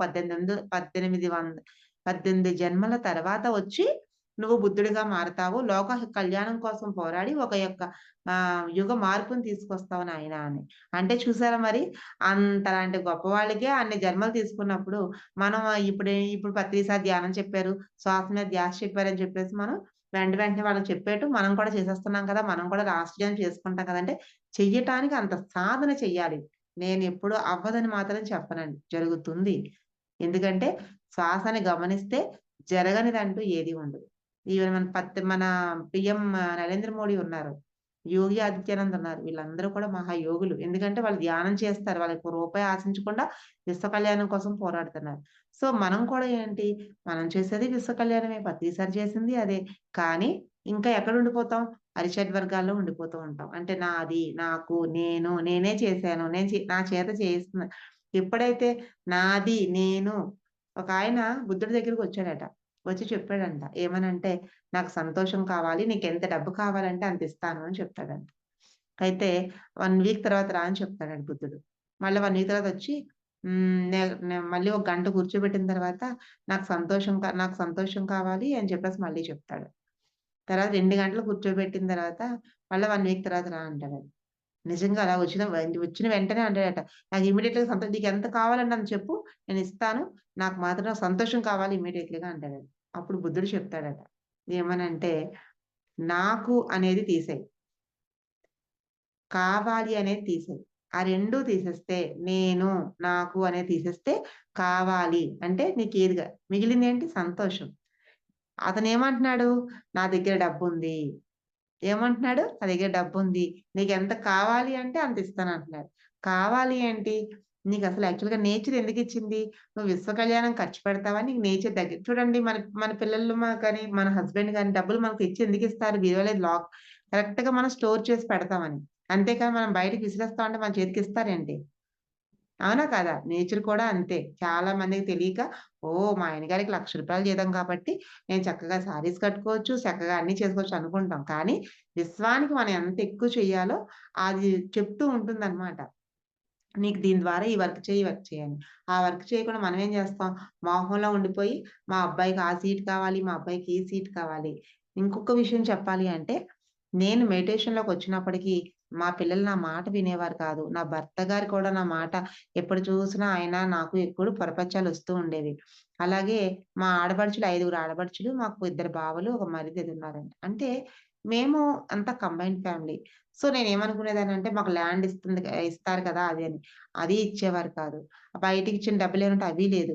అసలు ఏది అంతా ఎలా అయిపోయిందంటే కుటుంబం అంతా దాంతోటి ఈ కడుపు నొప్పి 24/7 అలా కడుపు నొప్పి వస్తూనే ఉండేది. ఈ ulcerative colitis, Crohn's disease, IBS అంటేనే అలా ఉంటాయండి. పేగులంతా పాడైపోతే ఈవెన్ వాటర్ తాగినా కూడా కడుపు బయటకొచ్చేస్తదని మండిపోతూ ఉంటదండి. సో, ఎక్కడైతే విషయాన్ని ఇక్కడ జీర్ణించుకోలేమో, అప్పుడు మనకి ఇవన్నీ వస్తాయి. అవెప్పుడు హీలింగ్ అవుతాయి? పౌర్ణమి టైముల్లోని మన ఆలోచన విధానాన్ని 10కి 100 మార్చుకుంటూ, మనం గంటలు మనం మెడిటేషన్ చేస్తూ, మన ఆలోచన ధోరణి ఎప్పుడైతే మార్చుకుంటామో, ఆ టైముల్లో పిరమిడ్స్‌లో వాటిల్లో ఉన్నప్పుడు మనకు మొత్తం హీలింగ్ అయిపోతూ ఉంటుందండి. అలాగే నాకు 2014లో మొత్తం కోలనోస్కోపీ, ఎండోస్కోపీ, ఇల్నోస్కోపీ చేశారు డాక్టర్స్. అప్పుడంతా పాడైపోయిందని చెప్పిన డాక్టర్సు 2018లో నాకు ఎంఐఆర్ఐ స్కాను, ఇల్నోస్కోపీ, ఎగైన్ ఎండోస్కోపీ, కోలనోస్కోపీ అన్నీ చేసిన తర్వాత మిరాకిల్. ఆళ్ళే ఆశ్చర్యపోయారు. ఏంటి ఒక్క ప్రాబ్లమ్ కూడా లేదు ఈ అమ్మాయికి అని చెప్పేసి వాళ్ళకే డౌటొచ్చి ఆర్మీ హాస్పిటల్‌లో ఎళ్లి ఎగైన్ అపోలో హాస్పిటల్‌కి పంపించారు. ఈ ఈ ముందు రిపోర్ట్‌లేమైనా తప్పు తీసావా అని. కానీ వాళ్ళు తప్పు తీయకపోవడం కాదండి. 2014 నుంచి ఇంచుమించుగా 16 వరకు నేను హాస్పిటల్ తిరుగుతూనే ఉండేదాన్ని. ఇంచుమించుగా ఒక 40 బ్లడ్ ప్యాకెట్సు, ఒక 2, 300 సెలైన్ బాటిల్స్ ఎన్ని ఎక్కించారో నాకే తెలీదు. ఎందుకంటే అసలు బ్రతుకుతారనే ఎవరికీ హోపే లేదు. ఎన్ని కరెంట్లు పెట్టారో నాకే తెలీదు. ఫస్ట్‌లో సూదిని చూస్తే ఫస్ట్‌లో భయపడేదాన్ని. నాకు తెలిసి నాకు మ్యారేజ్ అయిన వరకు కూడా నాకు ఫీవరే వచ్చేది కాదు. చాలా హైటు, మంచి కలరు, మంచి హెయిర్, లాంగ్ హెయిర్ అన్నీ ఉండేవి నాకు. అలాంటి వ్యక్తిని ఆ అహంకారంతో వాటిలతో ఉండటం వల్ల ఏమవుతుంది ఆటోమేటిక్‌గా నేచరు దానికింత దెబ్బ కొడుతుందని. చూడండి ఎప్పుడైనా అనుకుంటాం. నాకేంటిలే అని ఎవ్వరైతే అనుకుంటారో, నేను చేస్తున్నాను కదా! నేను మెడిటేషనే చేస్తున్నాను కదా! నాకలా ఉంది కదా! నాకిలా ఉంది కదా! అని. ఈ రోజు కాకపోయినా ఏ రోజైనా సరే అది బుద్ధి చెప్పేవాడు కన్ఫర్మ్‌గా పంపిస్తారండి. మాస్టర్స్ పంపిస్తారు కన్ఫర్మ్‌గా. ఎందుకంటే ఇది యూనివర్సల్ లా ఇది. ఒక క్వెషన్ నీ దగ్గర ఉందంటే ఆన్సర్ కంపల్సరీగా దొరుకుతుంది. అది నువ్వు చనిపోయే లోపల ఎప్పుడో ఒకప్పుడు వస్తుందండి. గుర్తుపెట్టుకోండి. ఎవరైనా సరే అంతే. అత్తగారిని ఈరోజు ఈ మాట అన్నావంటే నువ్వు రేపు పొద్దున్న అత్త అయిన తర్వాతైనా వస్తుంది. లేదా నీకు ఇంకో దగ్గరికి వెళ్ళినప్పుడైనా దాని ఆన్సర్ వచ్చి ఆ బాధ నువ్వు అనుభవించిన తర్వాత నువ్వు చనిపోతావటండి. ఇన్ కేస్ ఎంత పెద్ద కర్మ అయితేనే తప్ప నీకు తర్వాత జన్మకి ట్రాన్స్‌ఫర్ అవ్వదట. అలా ట్రాన్స్‌ఫర్ అయిందంటే అది ఎంతో పెద్ద మహాపాపం అయ్యి ఉంటుందండి. చూడండి ధృతరాష్ట్రుడు గాంధారి ఏం చేశారట 7 జన్మల క్రితం ఎన్నో గుడ్లు చితగ్గొడతారట. 100 గుడ్లుని. అది అలా 7 జన్మల వరకు పోస్ట్ పోన్ అయ్యి ఏడో జన్మలో వాళ్ళు మహారాజులుగా పుట్టి వాళ్ళు నూరుగురు కొడుకులు కూడా ఒకేసారి చంపబడతారు. అప్పుడు శ్రీకృష్ణుని గట్టిగా పట్టుకొని కడిగేస్తదనమాట. శపించేస్తది. ఎవరి తల్లి మహాలక్ష్మి గాంధారి. అప్పుడు చెప్తాడనమాట. ఇది నాది కాదు. మీ ఇద్దరు చేసుకున్నదే. 7 జన్మల క్రితం మీరు బోయవాళ్ళు. అప్పుడు మీరు గుడ్డులు చితగ్గొట్టారు. కాబట్టంటే మరి 7 జన్మలకు ఇవ్వడం ఎందుకు? అది అప్పుడే ఇవ్వచ్చు కదా! అంటే 7 జన్మలు చేసిన నీ పుణ్య ఫలం ఏదైతే ఉందో దాని వల్ల ఈ రాజభోగాటొచ్చిందే తప్ప కర్మ అనేది నిన్ను వదలదు. కాబట్టి కర్మ అనేది ఎలా ఉంటుందండి? అలా వెంటాడుతూనే ఉంటుంది. సో, ఆ కర్మ ఫలితం అనుభవించాలి కాబట్టి ఇక్కడ నీ కొడుకులు చంపబడ్డారు. తప్ప నాది కాదు అంటారు. అంటే ఏంటి ఇక్కడ? సత్కర్మ ఎయివ సత్ఫలితం, దుష్కర్మ ఎయివ దుష్ఫలితం. అంటే నువ్వెలాంటి కర్మలు చేస్తావో అలాంటి ప్రతిఫలాన్ని పొందుతావు. ప్రతి ఒక్కళ్ళు ఏమంటారంటే, "నేను మంచే చేశాను మేడం. నేను పిరమిడ్‌లు కట్టించాను మేడం. నేను పత్రిసారి తిరిగాను మేడం. అది మేడం, ఇది మేడం." అది ఆయన డ్యూటీ ఆయన చేసుకున్నారు. నీ డ్యూటీ నువ్వు చేసుకున్నావు. దాంట్లో నేను చేసుకున్నాను అనే దాంట్లో ఇందాక చెప్తాడు కదా! నాకు సంతోషం కావాలి అంటాడు. ఎందుకసలు సంతోషం అనేది చాలా మంది నాకు తెలియని విషయం అదే. సంతోషంగుండాలి. అంటే సంతోషంగా ఉంటే ఆటోమేటిక్‌గా నాకిప్పుడు నవ్వొస్తుంది మీకు చెప్తున్నప్పుడే. ఫస్ట్‌లో ఎప్పుడు నవ్వేదాన్ని కాదు నేను. ఆటోమేటిక్‌గా నీకు జ్ఞానం వచ్చిందంటే ఏదొచ్చినా యాజ్ ఇట్ ఈజ్ యాక్సెప్టెన్సీ వచ్చేస్తుంది. అంటే నాకు అంతకుముందు ఎండ అస్సలు పడేది కాదు. అంటే ఇది అసలు ఐబీఎస్ అంటేనే అది. ఇరిటేటింగ్ బవెల్ సిండ్రోమ్ అంటాం. చిన్న ఎండ తగిలేసరికి ఆటోమేటిక్‌గా ఇరిటేట్ అయిపోతూ ఉంటాం అన్నమాట. నెమ్మదిగా బాబు జామకాయలు ఎంతమ్మా అని అడిగే బదులు ఇలా అంటాం. జామకాయలెంత? అంటాం అన్నమాట. వాడి ఆన్సర్ ఎలా వస్తుంది? ఏమ్మా కొని బేరమేనా నీదేమైనాను? అని వాడంటాడు. మళ్ళీ వెంటనే ఏంటి అలాగా నువ్వు అమ్మేది? అలాగా ఆన్సర్ చెప్తావు అంటాం. ప్రాబ్లమ్ ఎక్కడుంది? నా దగ్గరుంది. అది నేను తెలుసుకోకుండా ఆయన్ని అంటుంటాను మళ్ళా. అంటే ఏంటి? Like attract like. ఇలా ఎప్పుడైతే మనలో మనకి మార్పులు, చేర్పులు ఎప్పుడొస్తాయి అంటే, మనలో ఉన్న చైతన్యాన్ని శుద్ధ చైతన్యాన్ని ఎదుటి వాళ్ళు ఎతికినప్పుడు. మనం ఎలా ఆలోచిస్తాం? లేదు మాంసాహారులంతా ఒకలాగా ఉంటారు కదండీ! మరి వాళ్ళతో ఎలా ఉంటామండి? వాళ్ళు ఎప్పుడు రావాలో అప్పుడొస్తారు. నువ్వు ధ్యానాన్ని ఇవ్వటం వరకు మాత్రమే. చేయమని చెప్పటం వరకునే. వాళ్ళ కర్మల్లో వేలు పెట్టకూడదు మనం. చెయ్యి. పత్రి సార్ ఏమంటారు? సార్ నాకింత ప్రాబ్లమ్ ఉందండి. ఇన్ని బాధలున్నాయండి. నా భర్త లాంటి వాడండి. ధ్యానం చెయ్యి. సార్ మా అబ్బాయికి ఐఐటీ సీట్ ధ్యానం చెయ్యి. అన్నిటికి ఒకటే మంత్రం. ఏకమంత్రం. నారాయణ మంత్రం అంటారు కదా! పూర్వకాలంలో. సేమ్ ఇక్కడ కూడా ఏంటి? ధ్యానం చెయ్యి. ధ్యానం ఎందుకు చేయమంటారు అంటే, నువ్వు ఎప్పుడైతే ధ్యానం చేస్తావో, నువ్వు ఏ పని చెయ్యొచ్చు, ఏ పని చెయ్యకూడదు. ఎవరితో ఎంత మాట్లాడాలి? ఎలా ఉండాలి? లేదా నీ సంసారాన్ని నువ్వెలా చక్కదిద్దుకోవాలి? చాలా మంది అంటుంటారమ్మా, మెడిటేషన్‌లోకొచ్చిన తర్వాత నా భర్త ఎన్‌వి తింటాడని చెప్పి ఆయన్నొదిలేసానండి. మా అత్త, మామయ్య నాతో గొడవ పడుతున్నారు. ఎందుకంటే ఆళ్ళు వండి పెట్టమంటున్నారు కాబట్టి ఆళ్ళనొదిలేసానండి. ఏవో గొప్పగా చెప్తూ ఉంటారండి. నథింగ్. ఎవరు ఎప్పుడు ఎలా రావాలో అలాగే వస్తారు. మనం ధ్యానం చెప్పే వరకు మాత్రమే. మన కుటుంబ ధర్మం ఉంటుందండి. అంటే ఏంటి? భర్త ఎలాంటి వాడైనా అక్కడ మనం నేర్చుకున్నప్పుడు మాత్రమే అక్కడి నుంచి మార్పనేదొస్తుంది. దాన్ని యాక్సెప్ట్ చేయకుండా నేను ఆయనకు వండి పెట్టను. అందుకే గొడవ పడ్డాము. ఈ మెడిటేషన్ వల్లే గొడవలొస్తున్నాయి. కొంతమంది ఒక అమ్మాయయితే మాకన్నా ముందు మెడిటేషన్‌లోకొచ్చింది. ఈవెన్ 15 ఇయర్స్ అవుతుందేమో. నాకు తెలిసి లాస్ట్ 5 ఇయర్స్ నుంచి అన్నీ తినేస్తుంది తను. ఎందుకు అంటే ఏవండీ అంత ధ్యానం తెలిసిన వాళ్ళు, మా అమ్మ తొందరగా చనిపోయిందని చెప్పేసి ఆలోచించి, తర్వాత ఇందులో ఏం లేదు. ఎందుకంటే ఈ కర్మ ఉంటే ఎలాగైనా ఉంటది. మా అమ్మ ఏమైనా బతికిందా అంది. అంత మెడిటేషన్ తెలిసిన అమ్మాయి అసలు ఈ ఈ లాజిక్ ఎందుకు మర్చిపోవాలసలు? ఒక్కసారి ఆలోచించండి. ఎవరిదైనా కర్మలో వేలు పెడితే ఎలా ఉంటుందో తెలుసా? కొంతకాలం నా భర్తకి లేదా నేనొచ్చి 10 ఏళ్ళు వెంటనే మానేశాను.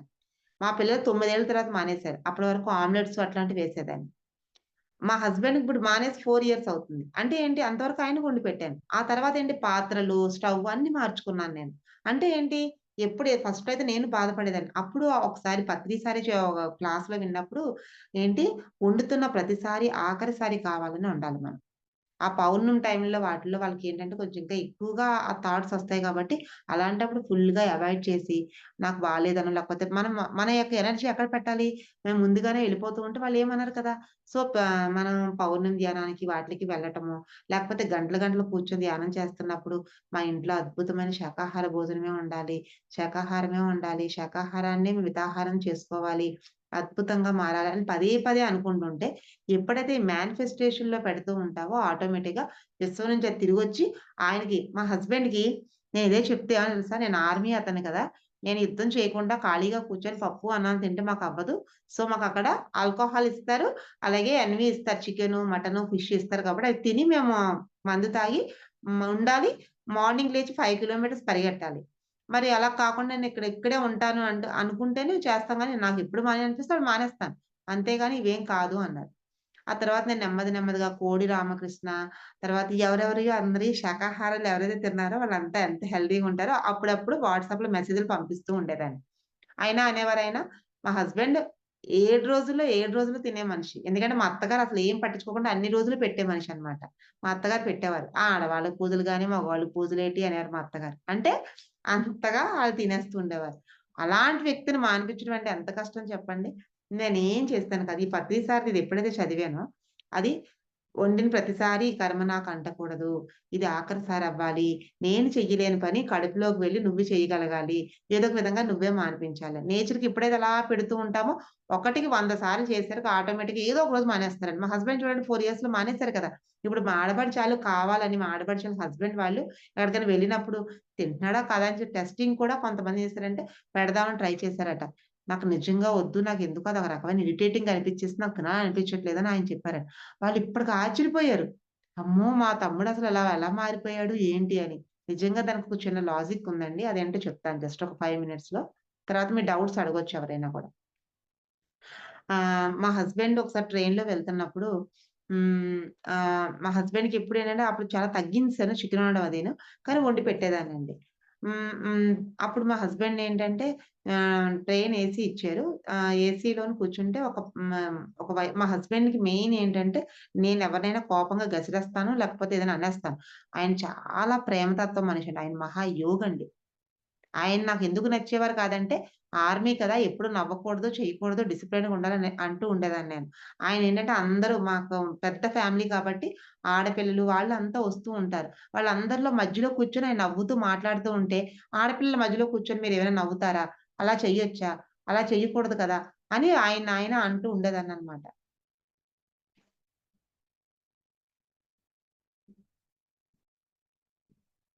సో, నేను ఆయనంటూ ఉండేదాన్ననమాట.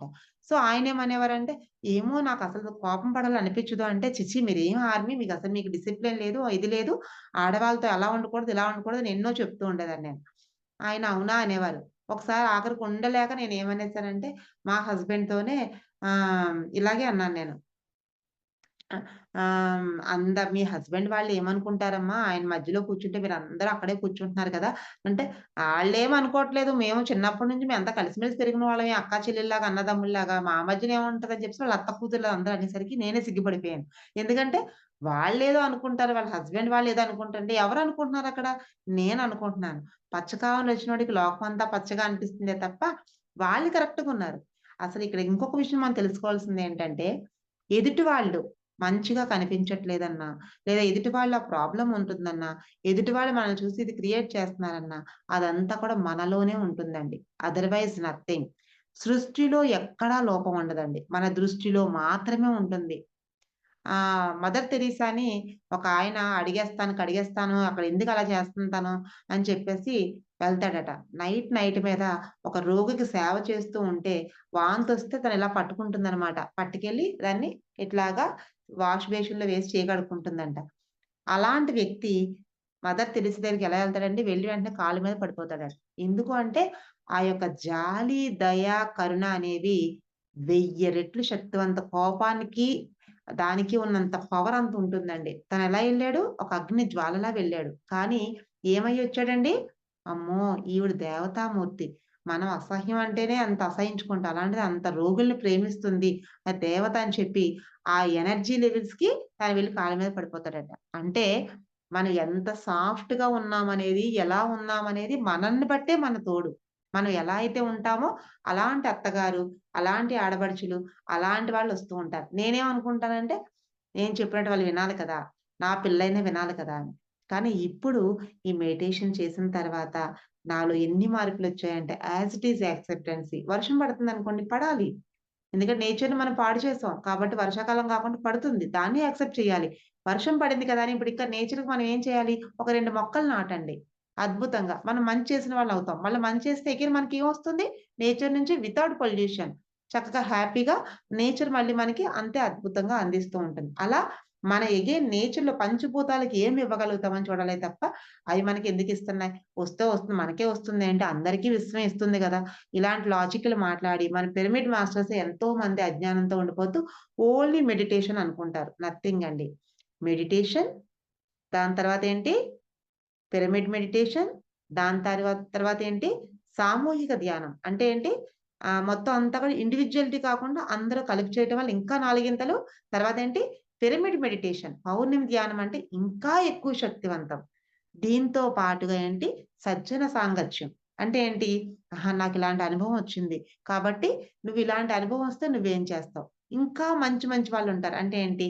లక్ష్మీ న్యూటన్ గారు, వంశీ గారు, జీకే గారు, లైక్ పత్రి సార్ అలా ఎంతో మంది చాలా మంది మాస్టర్స్ వస్తూ ఉంటారు. వాళ్ళ ప్రేమనాథ్ గారు వీళ్ళ తాలూకా ఏంజెల్స్ వర్క్‌షాప్ చేస్తూ ఉంటారు. బాలకృష్ణన్ గారొస్తారు. వీళ్ళందరి తాలూకా నేను నిజంగా అలాగే ఎదిగానండి. ఆళ్ళందరి క్లాసెస్ వినేదాన్ని. వంశీ సార్ దగ్గర నేను డ్రీమ్ అనాలిసిస్ నేర్చుకున్నాను.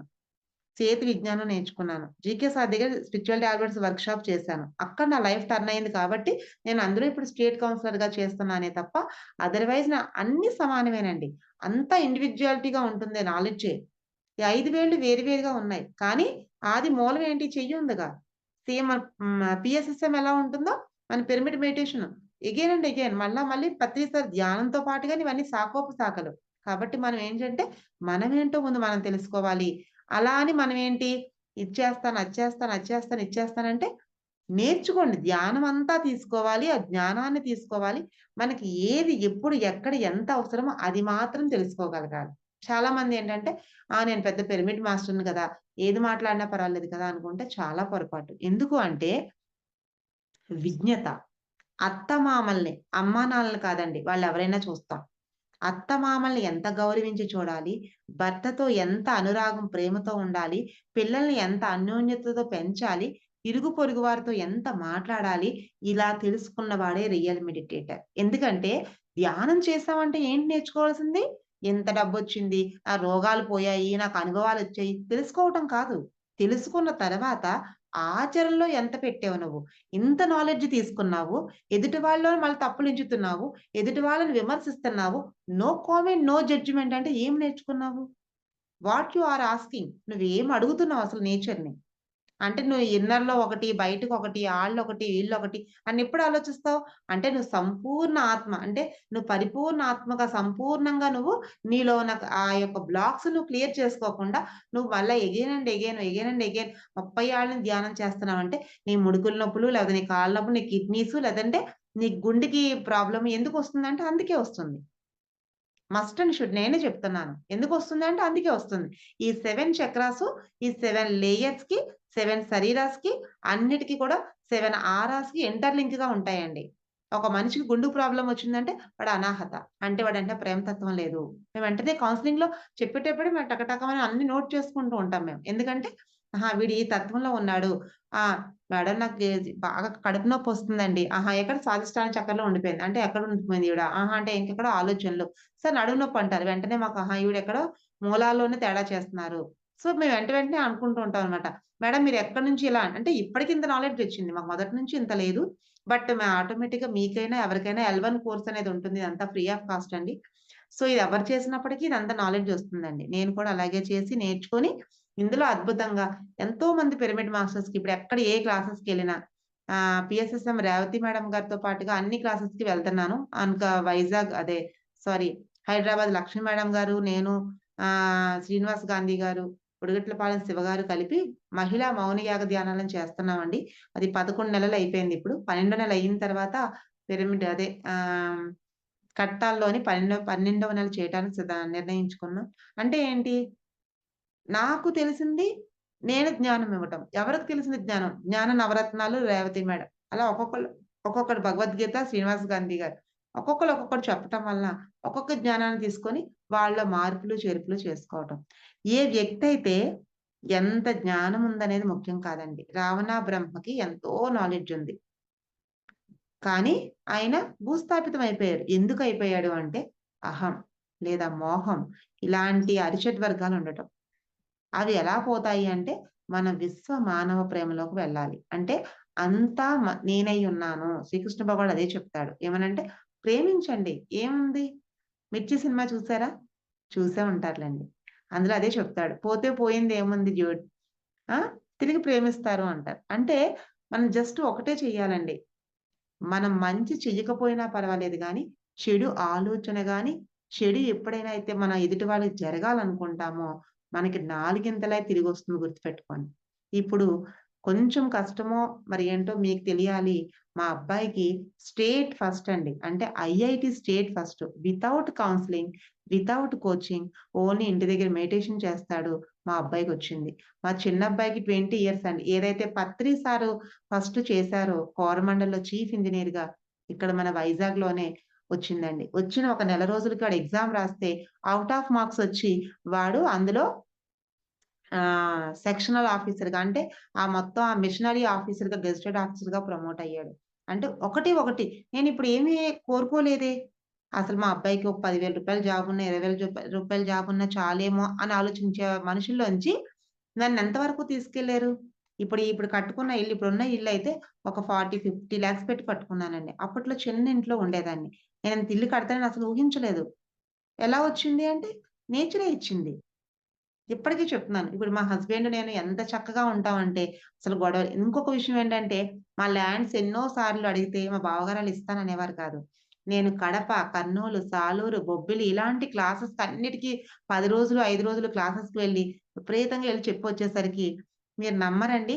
మా బావగారే పాస్‌బుక్‌లు చేసి మా చేతికి తెచ్చిపెట్టేసారండి. మేము ఇంకా 3, 4 లాక్స్ ఇస్తానన్నా మాకు ఇవ్వననేవారు మా ల్యాండ్స్. అలాంటిది చూసారా? అంటే ధ్యానం సర్వరోగ నివారిణి, సకల భోగకారిణి, సత్య జ్ఞాన ప్రసాదిని ఇదండి. మనం కానీ ఏం చెయ్యాలి? మనం చెయ్యవలసింది విశ్వకార్యం. అది చేస్తే ఆటోమేటిక్‌గా అది చూసుకుంటుంది. అంతేగాని మనం అది చేస్తే ఇదొస్తుందని మళ్ళా ఆశించకూడదండి. ఫలాక్షను ఎప్పుడు చూసుకోకూడదు. నిజంగా చూడకూడదండి. నేను అసలు నమ్మలేకపోతూ ఉంటాను. ఒక్కొక్కసారి నిజంగా నేనేనా అని అనిపిస్తూ ఉంటుంది. మా హస్బెండ్ ఎప్పుడు అంటుండు, "కనీసం నువ్వు గోల్డ్ ఇంతైనా కొనవు. మా అక్క వాళ్ళకి 100 తులాలుంది అలాగా ఇలాగని." నాకు ఎప్పుడైతే హెల్త్ ఇష్యూస్ వచ్చిన తర్వాత ఈవెన్ ఇయర్ రింగ్స్ కూడా పెట్టుకోలేకపోయానండి. ఎందుకంటే అంత శక్తి లేకుండా అయిపోయాను. 39 కేజెస్‌కొచ్చానంటే ఓన్లీ స్కెలిటన్ ఉండేదాన్ని. ఇప్పుడు చాలా బెటర్ ఇప్పుడు. అద్భుతంగా 63 కేజెస్ ఉన్నాను నేను. నాకున్న ప్రాబ్లమ్‌కి డాక్టర్స్ ఈవిడ ఒక కేజీ కూడా పెరగదన్నారండి. డాక్టర్స్ ఇప్పటికీ ఆశ్చర్యపోతూ ఉంటారు. నేను 2019 వరకు మెడిసిన్ వాడాను. అక్కడి నుంచి మెడిసిన్ కూడా వాడలేదు. డాక్టర్స్ ఇప్పటికే అంటారు, "ఈ అమ్మాయి బ్రతికుంటే కనీసం లైఫ్ లాంగ్ మెడిసిన్ వాడాలి." ప్రతిరోజు 25-30 టాబ్లెట్స్ వేసుకునేదాన్నండి. నాకొక మెడిసిన్ కాస్టే ఇంచుమించుగా 10,000-15,000 అయ్యేది. ఆ తర్వాత ఏంటి ఒక్కొక్క ఇంజెక్షన్ 25,000 పొట్టకిచ్చేవారండి. ఇంచుమించుగా మా హస్బెండ్‌తో ఎప్పుడు అనేదాన్ని, "పెద్ద తోటిపాలు తెచ్చుకోలేదు. చిన్న తోటిపాలు పెద్ద తెచ్చుకోలేదు. నేను మాత్రం 2,50,000 కట్నం తెచ్చుకున్నాను." ఎప్పుడు చూసినా అహంకారంగా ఉండేవాళ్ళం. ఎందుకంటే ఆడవాళ్ళలో ఇదొక ఆనవాయితీ అనమాట. మేము అంత తెచ్చుకున్నాం, మేము ఇంత తెచ్చుకున్నాం అని.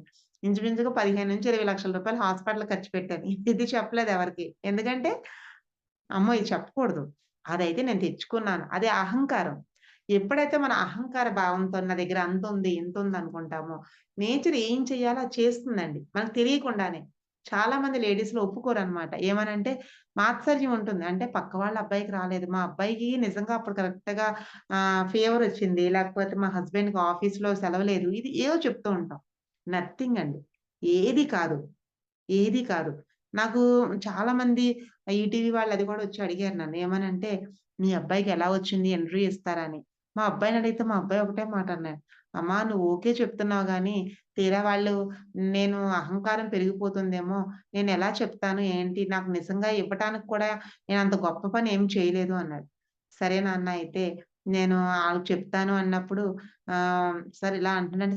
మేడం అంత స్టేట్ ఫస్ట్ ఐఐటీ ర్యాంక్ వచ్చినప్పుడు ఎందుకు ఇంటర్వ్యూ ఇవ్వడండి? అసలు యువ వాళ్ళకి ఇవ్వాలి కదండీ! అదేనని. పేపర్‌లో కూడా ఫోటో నేను ఎక్కడెక్కడో వెతికి ఇచ్చానండి.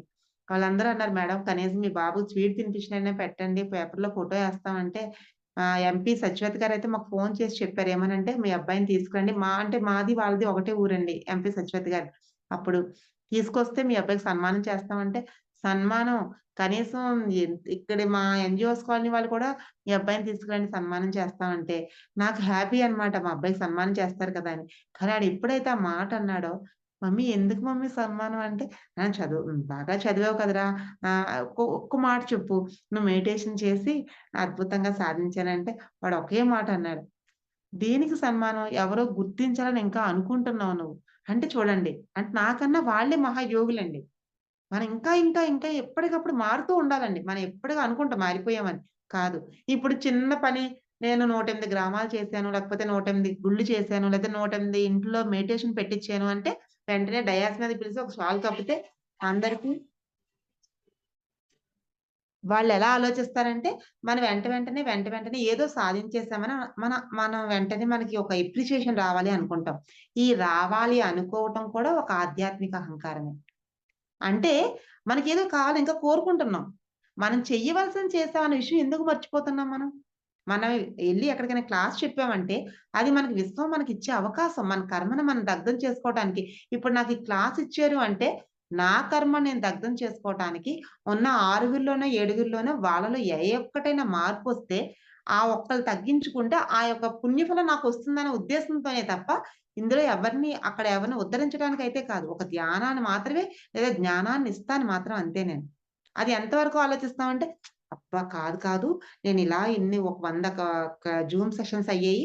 కాబట్టి 100 జూమ్ సెషన్స్ కూడా ఓ దగ్గర పెట్టి ఒక వీడియో చేసుకొని నేను ఇలా చేసుకొని దీన్ని అప్‌లోడ్ చేస్తాను అంటే, మళ్ళీ ఎగైన్ అండ్ ఎగైన్ అక్కడ అహంకారంలోకి వెళ్తాం. ఎందుకంటే ఇన్ని క్లాసులు చెప్పాము, ఇన్ని చేసాము, ఇంత క్లాసులున్నాయి, ఇంతమందికెళ్ళాము. చూడండి చేసుకుంటూ వెళ్ళటమే. మనం కర్మ చేసుకుంటూ వెళ్ళాలి తప్ప ఫలాపేక్ష అనేది అస్సలు ఆశించకూడదు. ఇది భగవానుడు శ్రీకృష్ణుడు చెప్పిన మాట. ఎందుకంటే నువ్వు కర్మని మాత్రమే చెయ్యు. అది చెడ్డదా? మంచిదనేది మాత్రం ఆలోచించక. ఎందుకంటే కొంతమంది ధ్యానం చేస్తున్నప్పుడు ఒక్కొక్కసారి పత్రిసారి ఫాట్‌మని కొట్టేవారు. మరది కర్మే కదండీ! గసిరేవారు కదండీ! అంటే ఒక చిన్న పిల్లోడుంటాడు. మనకెలా అనిపిస్తాడు మన పిల్లవాడు? చిన్న పిల్లోలా అనిపిస్తాడు. అంటే అమ్మో! పెద్ద గురువు అనిపిస్తదా? వాడు అజ్ఞానంతో ఎళ్లి ఏదో పని చేస్తూ ఉంటాడు. వెంటనే వాడిని కొడతామా? కొట్టమా? అంత మాత్రాన మన అబ్బాయి పాడైపోవాలనో, లేకపోతే ఇంకేదో అయిపోవాలని వాడి మీదేమైనా కక్ష పట్టుకొని మనం చేస్తామా? చెయ్యం కదా అలాగా. సో, ఎలా అయితే అలా ప్రేమతో మాత్రమే ఇక్కడి నుంచే ఉంటుందండి. ఇక్కడి నుంచి ఇది మాత్రమే మాట్లాడతారు. అవి ఎప్పుడు కూడా అనాహత చక్రం అంతా కూడా ప్రేమగా ఉంటుంది వాళ్ళకి. ఎప్పుడైతే ఆ ప్రేమగా ఉంటామో ఆటోమేటిక్‌గా వాళ్ళకి అద్భుతంగా తయారవుతారండి. సో, ఇక్కడ ఏంటి మనం చేయవలసిందంటే, మనం మెడిటేషన్ చేసుకుంటూ వెళ్ళాలి. మనకు తెలిసిన జ్ఞానాన్ని ఇతరులకు పంచుకుంటూ వెళ్ళాలి. దాంతో పాటుగా 10 మందితో కలుస్తూ 10 రకాల ఆలోచనలు వింటూ బట్ నీ ఇన్నర్ ఏదైతే ఉందో, ఈ ఇన్నర్ ఈజ్ యువర్ గాడ్. ఈ భగవంతుడు నీ లోపలే ఉన్నాడు కాబట్టి, అది ఏం చెప్తుందో ఆ లైఫ్ పర్పస్‌కి అనుగుణంగా మాత్రమే ఎళ్ళాలి.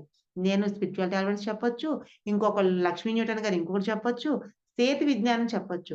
బట్ నీ జీవిత ధ్యేయంలో భాగంగా నువ్వు ఈ భూమి మీదకి ఎందుకొచ్చావు అనుకున్నప్పుడు, నువ్వు ఏ విధంగా తీసుకెళ్ళగలుగుతావో ఇప్పుడు చూడండి సింగర్ సునీత ఉంటుంది.